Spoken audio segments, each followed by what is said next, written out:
Hey guys, আজকে আমাদের হোস্টেলে গ্র্যান্ড ছিল।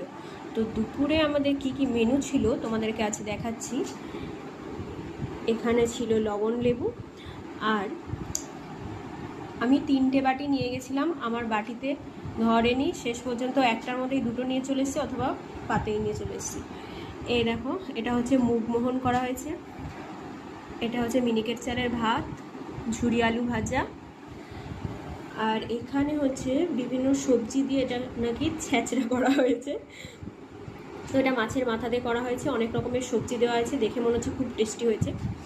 আর হচ্ছে এটা হচ্ছে দই কাতলা করা হয়েছে, এটা মাছের পেটি পড়েছে। আর এখানে আমি দুটো একসাথেই নিয়েছি। এখানে আছে হচ্ছে দই দিয়েছিল, আমার বাটি আর এক্সট্রা ছিল না, এই কারণে আমি এখানে মিষ্টিটা আমি এখানেই নিয়ে নিয়েছি। এটা নিশ্চয়ই ছানার কিছু একটা হবে। আর এই যে তোমরা দেখতে পাচ্ছ, এখানে হচ্ছে চাটনি, আমের চাটনি করেছে। আমি চাটনিটা খুবই কম নিয়েছি, কারণ ভাতের সাথে মিশে যাচ্ছিলো, আরেকটা বাটি নিয়ে গেলে আমার ভালো হতো। আর এই যে হজমোলা। Thank you.